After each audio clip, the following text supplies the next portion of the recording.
오늘부터 출애굽기의 말씀을 저희가 보기 시작합니다. 이 출애굽기의 말씀은 하나님께서 이스라엘 백성들, 애굽의 종되었던 이스라엘 백성들을 구원하시고 하나님의 백성으로 삼으시는 말씀이 바로 출애굽기의 말씀입니다. 우리가 잘 아는 말씀이죠. 그런데 이 말씀, 하나님께서 이스라엘 백성들을 삼으시고 나서 하나님의 백성으로 삼으시는 이 내용을 살펴보게 되면 구원하시는 그 애굽의 바로왕으로부터 건져내시고 또한 광야의 길을 가게 하셔서 그 시내산에 이르게 하시고 시내산 이후의 말씀을 보게 되면 그들에게 율법을 주시고 그리고 또한 성막을 건축하게 하십니다. 결국 이것은 구원하신 이스라엘 백성들로 하여금 하나님의 백성답게 살아내도록 준비하는 말씀까지 다 포함된 게 바로 이 출애굽기의 말씀이죠. 출애굽기의 말씀입니다. 오늘 그 출애굽기 1장 말씀서부터 우리 출애굽기 1장 말씀은 이스라엘 백성들을 언제 이렇게 불러내시는가? 오늘 출애굽기 말씀의 그 전체적인 그러한 서두가 되는 그러한 말씀이 시작되고 있습니다. 오늘 1절서부터 7절까지의 말씀을 보게 되면 그 70명의 사람들이 이 애굽 땅에 내려갔다는 것을 우리에게 알려주고 있습니다. 야곱과 함께 각각 자기 가족을 데리고 애굽에 이른 이스라엘 아들들의 이름은 이러하니라고 하면서 12명의 아들들이 쭉 나오고 있죠. 그리고 나서 야곱의 허리에서 나온 사람이 모두 몇 명입니까? 70명입니다. 70명이고 그 70명의 사람들 중에 이미 요셉은 애굽에 있었더라라고 말씀하고 있습니다. 그런데 이 출애굽기 1장 1절서부터 이 5절까지의 이 말씀은 사실 앞에 우리 창세기 46장에서 한번 반복됐던 그러한 말씀입니다. 우리 창세기 46장 우리 말씀에 보게 되면 그때에도 70명의 사람들이 나왔다라고 말씀하고 있습니다. 우리 같이 한번 보도록 할까요? 우리 창세기 46장 말씀입니다. 46장 27절의 말씀이죠. 창세기 46장 27절입니다. 같이 한번 읽어보도록 하겠습니다. 애굽에서 요셉이 낳은 아들은 2명이니 야곱의 집 사람으로 애굽에 이른 자가 모두 70명이었더라. 그러니까 이 창세기의 말씀에 그 연장선상에서 이어지는 말씀이 무엇이라는 겁니까? 출애굽기 말씀이라는 것을 우리에게 알려주고 있습니다. 출애굽기 말씀만 따로 뚝 떨어져서 있는 것이 아니라 창세기에서부터 하나님께서 주셨던 그 언약과 약속이 출애굽기에서 성취된다라는 것을 우리에게 보여주고 계십니다. 400년이나 지난 그러한 시간이죠. 400년이나 지난 그러한 시간임에도 불구하고 하나님께서 이스라엘 백성에게 약속하셨던 그 약속이 이루어진다라는 것을 출애굽기에서 말씀하고 있습니다. 그들을 왜 애굽 땅에 보내십니까? 우리 창세기 46장 말씀에 보게 되면 그 이유에 대하여서 그 출발할 때에 야곱에게 주셨던 그러한 말씀이 있죠. 우리 46장 우리 2절 말씀, 우리 창세기 46장 2절 말씀, 우리 3절 말씀을 같이 한번 읽어보도록 하겠습니다. 하나님이 이르시되 나는 하나님이라 내 아버지의 하나님이니 애굽으로 내려가기를 두려워하지 말라. 내가 거기서 너로 큰 민족을 이루게 하리라. 야곱에게 무슨 약속을 주십니까? 큰 민족을 이루겠다라고 약속해 주세요. 400년 동안 그러면 그 이스라엘 백성들이 그 이루어낸 것이 무엇일까요? 큰 민족을 이룬 게 바로 지금 400년의 기간의 의미라는 것이죠. 오늘 그래서 출애굽기 1장 7절 말씀이 이렇게 되어 있습니다. 이스라엘 자손은 생육하고 불어나고 번성하고 매우 강하여서 온 땅에 가득하게 되었더라. 결국 이 말씀은 야곱에게 약속해 주셨던 것과 같이 너로 큰 민족을 이루게 하리라는 그 약속이 어떻게 된 겁니까? 실제로 큰 민족이 이루어졌다는 겁니다. 애굽이라고 하는 이 땅이 어머니의 자궁과 같은 그러한 땅이라서 그냥 가나안 땅에서는 그 60만 명의 장정이 400년의 기간 동안 이룰 수가 없었던 겁니다. 애굽이라고 하는 이 땅, 풍요로운 땅에 보내심으로 말미암아 이스라엘 자손으로 하여금 생육하고 불어나고 번성하고 매우 강하여서 온 땅에 가득하게 하셨습니다. 이제 이스라엘 백성들이 어디에 갈 준비가 된 겁니까? 가나안 땅에 갈 준비가 된 것이죠. 그리고 또한 이렇게 가나안 땅에 갈 때가 언제인가를 또 말씀해 주신 것이 있는데요. 우리 창세기 15장 말씀에 우리 같이 한번 보도록 하겠습니다. 이것은 야곱에게만 주셨던 그 언약이 이루어지는 것이 아니라 아브라함에게 주셨던 그 약속도 이루심을 우리가 볼 수 있어요. 우리 창세기 15장 16절의 말씀을 우리 같이 한번 읽어보도록 하겠습니다. 창세기 15장 16절의 말씀입니다. 같이 읽겠습니다. 내 자손은 4대 만에 이 땅으로 돌아오리니 이는 아모리 족속의 죄악이 아직 가득 차지 아니함이니라 하시더니, 아브라함에게 이미 주셨던 그 약속이었었죠. 이 가나안 땅에 죄악이 관영하게 될 때에 거기에 대한 심판으로서 또한 그 이스라엘 백성들이 들어가는 거라는 겁니다. 400년의 이러한 시간이 바로 이러한 때이죠. 준비되었습니다. 이제 갈 때가 되어졌습니다. 외적으로도 준비가 되어졌고 이스라엘 백성들도 이제 큰 민족을 이루고 생육하고 불어나고 번성하여 매우 강하여서 온 땅에 가득하게 되었습니다. 그러면 이렇게 생육하고 번성하였는데 이들이 이제 출발하게 될 때의 상황은 어떨까요? 이제 이 땅하고 이제 준비해야 되는데 이들이 처하여 있는 그 상황이 무엇인가를 오늘 우리에게 보여주고 있죠. 그 상황은 어려운 상황이었습니다. 고난의 상황이었었죠. 우리 8절 말씀을 보게 되면 요셉을 알지 못하는 새 왕이 일어나서 애굽을 다스렸다고 합니다. 이 요셉을 알지 못하는 새 왕이라는 것은 애굽에 완전히 왕조가 바뀌었다는 겁니다. 새로운 왕조가 들어서서 요셉을 기억할 리가 없죠. 새로운 왕조가 들어섰으니까. 오히려 새로운 왕조가 들어섰으니까 이전의 왕조와 친했던 이스라엘 백성, 또한 요셉의 그러한 민족은 어떤 사람들이 될까요? 미워하는 민족이 되는 겁니다. 적이 되어지는 것이죠. 그러니까 이스라엘 백성들이 그 다음서부터 처해지는 그런 환경은 무엇이겠습니까? 굉장히 어려운 상황입니다. 굉장히 어려운 상황이에요. 바로 그 요셉을 알지 못하는 그 새 왕이 일어나서 생각하였던 것이 있습니다. 점령하고 보니까 이 백성들이 너무 많아요. 종인 백성이 너무 많죠. 우리 9절 말씀 보게 되면 이 백성 이스라엘 자손이 우리보다 많고 강하도다. 이들이 언제 일어나서 우리에게 반역하고 대적할지 모르니까 그 바로가 그 애굽 사람들이 이야기하는 게 뭡니까? 그들에게 대하여 지혜롭게 하자라는 겁니다. 지혜롭게 하자. 그런데 이들의 지혜는 무엇입니까? 못살게 굴겠다라는 게 바로 이들의 지혜였습니다. 너무 힘들게 하면 자손을 못 낳을 거야.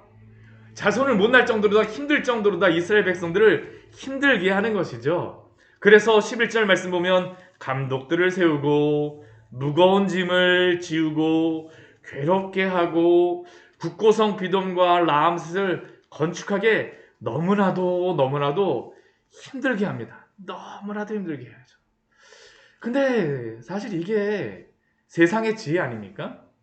우리가 이 애굽의 바로가 지혜롭게 하자라고 하지만 우리 이전에 그 요셉을 맞아줬던 그 바로는 어떻습니까?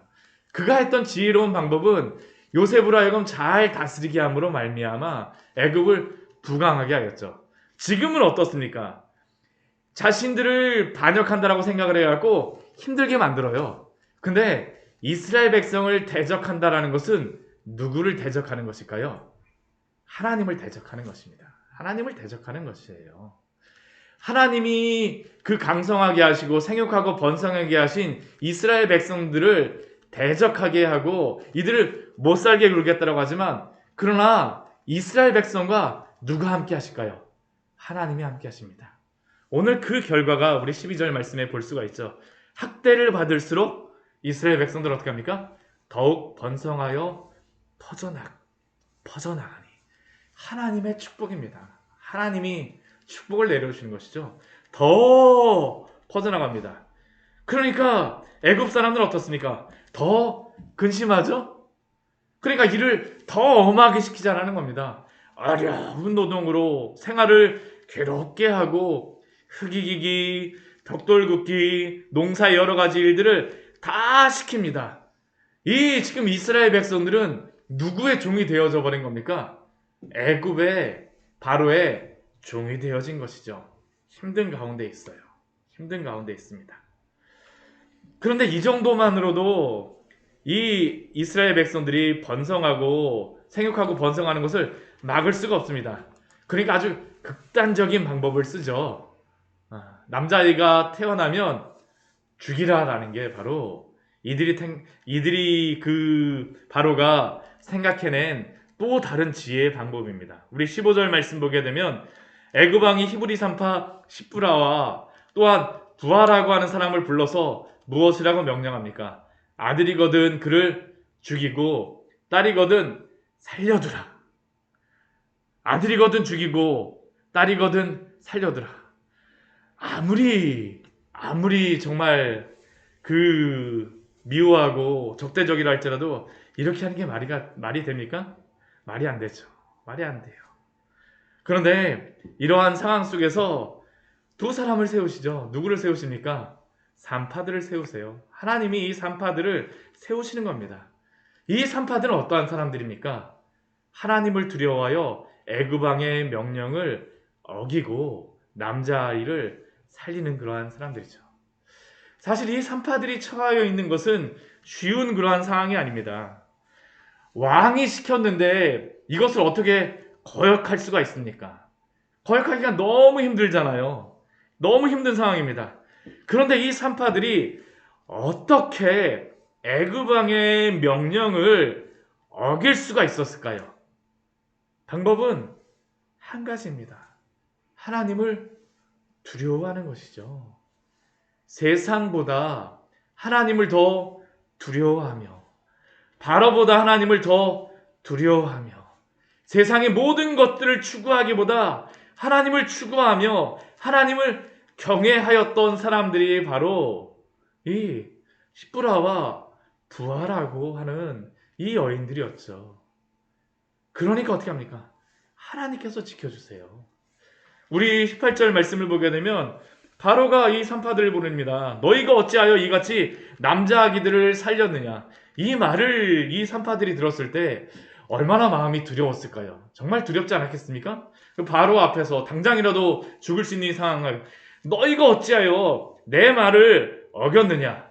그런데 이 산파들이 무엇이라고 대답을 합니까? 아주 담대하게 대답을 하죠. 히브리어 이는 애굽 여인과 같지 아니하고 건장하여서 산파가 그들에게 이르기 전에 해산하였더이다.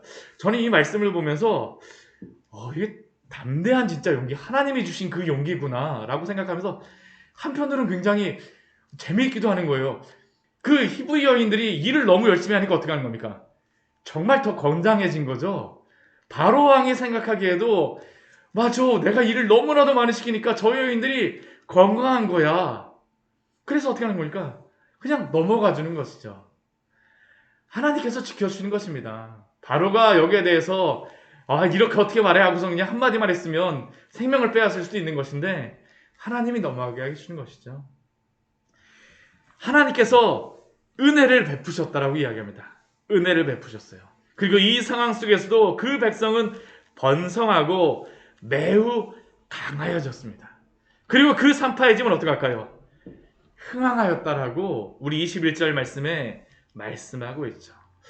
오늘 말씀을 보게 되면 이 히브리 산파, 하나님을 두려워하는 산파의 이름들은 나와 있습니다. 그 이름이 무엇입니까? 십부라와 부하죠. 이게 지금으로부터 3,400년 전의 그러한 기록인데요. 우리가 저를 낳게 해줬던 그 산파, 그 의사 선생님의 이름은 저는 모릅니다. 근데 3,400년이 지난 그 여인들 이름은 어떻게 됩니까? 전 세계 사람들이 다 알고 있어요. 그러나 바로의 이름은 어떻게 할까요? 나오지를 않습니다. 하나님이 기억하게 하시지 않으세요. 바로의 이름을 몰라서 안 적은 게 아닙니다. 알아요. 당연히 적을 수가 있습니다. 그런데도 하나님께서는 기억하지 않으시는 것이죠. 한번 우리가 하나님을 경외하고 하나님을 두려워하며 살아가게 되면 하나님이 우리의 이름도 어떻게 하신다는 겁니까? 기억해 주신다는 것을 오늘 말씀에서는 우리에게 분명히 말씀하여 줍니다. 세상에 힘있고 능력 있는 바로와 같은 사람이 아니라 하나님을 경외하는 사람들을 오늘도 기억하시고 하나님의 생명책에 기록하심으로 말미암아 우리에게 영원한 그러한 생명을 주신 줄 믿습니다. 오늘 이러한 그 시프라와 부하라 얼마나 아름다운 그러한 여인들의 이름입니까? 그러나 이름에도 불구하고 애굽왕 바로는 마음을 돌리진 않습니다. 우리 22절 말씀 보게 되면 더 어려운 명령을 내리죠. 아들이 태어나거든 이전에는 그 이 히브리 산파들에게 죽이라고 이야기했는데 이번엔 어떻게 합니까? 나일강에 던지고 딸이거든 살려두라는 겁니다. 애기 울음소리 들리면 큰일 나는 것이죠. 큰일 나는 것입니다. 큰일 나는 것입니다. 오늘 이스라엘 백성들을 하나님께서 구원하시는 이 그 놀라운 말씀 가운데에 그런데 이스라엘 백성들은 어떤 상황에 처해 있습니까? 굉장히 어려운 상황에 처해 있어요. 이 말씀을 보면서 우리는 한 가지 의문이 들 수밖에 없죠. 하나님은 그냥 편안하게 생육하고 번성하고 있는 이스라엘 백성들을 그냥 구원하시면 되지 왜 이렇게도 엄청난 고난과 어려움을 통하여서 이스라엘 백성들을 구원하실까라는 그러한 질문이 사실 오늘 말씀을 보게 되면 우리의 마음속에 들 수밖에 없습니다. 그런데 여기에는 우리가 분명히 알아야 되는 중요한 한 가지의 원리가 있죠. 지금 이들이 애굽에 잘 적응하여서 생육하고 번성하고 잘 살고 있지만 이들이 계속적으로 이렇게 생육하고 번성하고 있다라고 하면 하나님이 모세를 보내셨을 때에 애굽에서 나오라고 명령하셨을 때에 이스라엘 백성들이 순종하고 네 하나님 하고 나올까요? 아니요. 100% 아닙니다. 왜냐하면 이 애굽이라고 하는 것은 그 시대의 모든 지역 중에서 가장 살기 좋은 지역입니다. 이 지역은 모든 지역이 다 흉년이 들어도 항상 물이 풍성하죠. 항상 윤택합니다. 이것이 바로 애굽입니다. 왜냐하면 이 애굽의 나일강은 아프리카에서 내려오는 그 풍성한 물을 사용하기 때문이죠. 그래서 이 애굽에서는 절대 하나님을 바라보지 않습니다. 하늘을 의지하지 않아요. 그냥 무엇만 항상 바라볼까요? 땅만 바라보죠. 풍요로운 그런 물만 바라보는 것입니다. 하나님께 기도하고 간구할 이유가 없는 지역이 바로 이 애굽의 지역입니다. 그런데 이곳에 가서 모세가 적과 꿀이 흐르는 가나안 땅에 가자고 하면 그들이 무엇이라고 대답할까요? 애굽 땅이 더 좋은데? 400년 전에 왔던 야곱이 왜 이곳에 왔는데? 라고 모세에게 질문하게 되면 무엇이라고 대답할까요? 그들은 절대 애굽에서 가나안 땅으로 갈 이유가 없는 것이죠. 그런데 기억하십시오. 가나안에서 땅을 바라보는 것이 아니라 가나안에서 가나안에 가서 그 땅이 아니라 하늘의 하나님을 바라보는 것이 바로 축복입니다. 그리고 이들로 하여금 애굽의 그러한 나일강을 바라보는 것이 아니라 하나님을 바라보기 위해서 이들을 하나님을 바라보는 민족으로 세우기 위하여서 바로 이러한 큰 시련을 그들에게 허락하여 주시는 것이죠. 만약 이들이 정말 이렇게 민족이 말살될 정도의 위기가 아니라고 하면 어떻게 되었을까요? 하나님 따라가지 않죠. 모세의 말을 듣지 않는 것입니다. 오히려 하나님은 모세를 통하여서 바로가 아니라 하나님을 바라볼 수 있도록 이러한 것들을 베풀어 주시는 것입니다. 베풀어 주시죠. 그렇다면 하나님께서 이스라엘 백성들을 애굽에서 끌어내시고자 하는 그 진정한 목적이 무엇일까요? 오늘 그 11절 말씀 보게 되면 이렇게 그 말씀하고 있죠. 그 바로가 그들에게 명령하였던 것이 있습니다.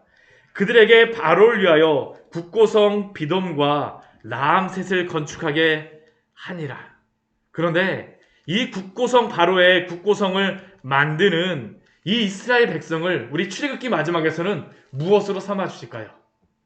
하나님의 장막을 만들어 주시는 백성으로 삼아 주시는 것이 바로 오늘 출애굽기의 말씀이죠.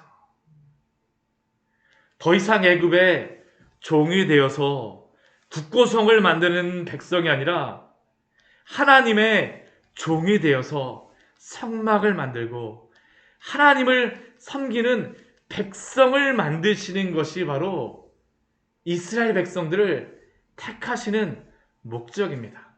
이것은 오늘도 우리의 삶에서도 동일합니다. 우리가 예수님을 믿고 구원을 받은 이유는 더 이상 이 세상에 종으로 살아가는 것이 아니라 이 세상에 성을 만들기 위해서가 아니라 바로 하나님의 교회를 이루어 하나님의 나라를 이루어감으로 하나님을 섬기게 하기 위해서 우리를 구원하신 줄 믿습니다. 그리고 이것을 깨달은 성도들은 세상의 종이 아니라 하나님의 종으로서 순종합니다. 이것을 기뻐하며 순종하며 사랑합니다. 오늘 우리는 누가복음 말씀을 통하여서 우리에게 주셨던 그 큰 구원의 은혜가 무엇인지 알게 하시지 않으셨습니까? 그렇다면 그 구원의 은혜를 받은 우리는 하나님의 백성으로 종으로 하나님을 섬기고 살아가고 있습니까? 아니면 이 세상에 속하여 살아가고 있습니까? 하나님을 섬기시는 우리 귀한 성도님들 되시기를 축원합니다. 같이 기도하도록 하겠습니다. 하나님 아버지, 오늘 말씀을